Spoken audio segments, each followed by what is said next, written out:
Yeah, hi, Dr. Jason W. Morrison, theologist here. Just wanted to show you what's happening in Australia with the redress. Where are we here? Look, we don't need to give them more time. Survivors on shaming redress laggers. Now, this has come out of the Australian Royal Commission, and these organisations said that they would join the redress. Now, this is the Australian people have had enough. Make it happen, Prime Minister. Time for naming and shaming the redress laggers. Now, here's the list.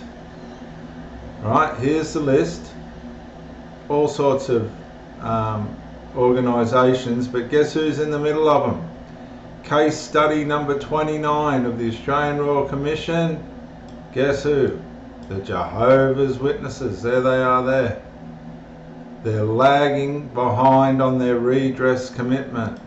That's just a quick report for you. And remember, they're getting named and shamed. Now, the government said they'd name and shame them. There's lots of others, but I'm more interested in this mob. 1,006 cases of child sexual abuse in Australia. Case study number 29 of the Australian Royal Commission. Now, most people that are interested in the child sexual abuse within the Jehovah's Witness organisation know that you can go to YouTube, type in Jehovah's Witnesses case study number 29 of the Australian Royal Commission, and you get all sorts of Jehovah's Witness people recorded during the Royal Commission. Now, I just want to do this one because I don't know where they found this guy, but this is horrible. Watch this. So if you're not satisfied that this person will not offend again, then you won't reprove. You'll disfellowship. Yes. And when the person's disfellowshipped, they then can still attend meetings and so on. Look at the lady in the background. She's Some mortified. restriction, is that right?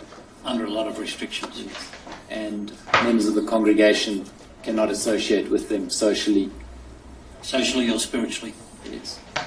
But the person is still otherwise in the world and can associate with people outside of the church. Angus Stewart. Yes.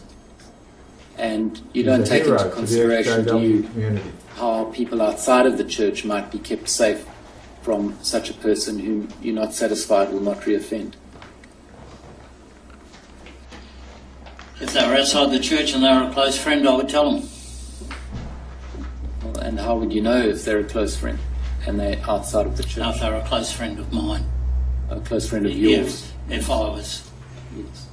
If I associated with them. Well, what about people who are not close friends of yours, others than outside of the church? You don't take any steps, do you? Just let me ask, would you trust this fella? Have a go at him.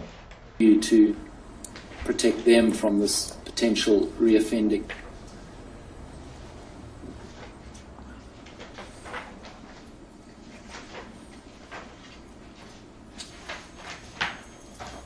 You don't do.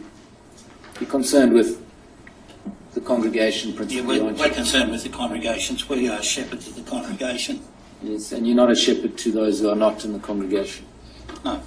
And as an organisation, in your experience, you don't seek to protect or take care of children who are outside of the congregation.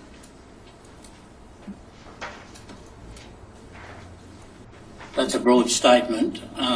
Well, I can limit it. Yeah, limit it, In please. your decision on whether or not to disfellowship someone, you don't take consideration of children outside of the congregation. Do take consideration of them, but what ability have we got to protect every child in Australia? Well, what you can do is you can report to the child protection authorities. And that is done in some cases. But generally it's not done, is it? No. It's not done unless there's a legal requirement for it to be done, is there? That is true. So if you're not satisfied that this person will not offend again. And I'll leave that there, but yes, the Jehovah's Witnesses have failed to join the redress. How could you trust a man that looked like that? My goodness me, this is Dr. Jason W. Morrison, theologist. The Jehovah Witnesses have, along with approximately 100 other organisations, been named and shamed as not joining the redress. They're lagging, and the government's onto them. They want answers, and let's see what comes out of it. But that's the latest from Australia. Bye for now.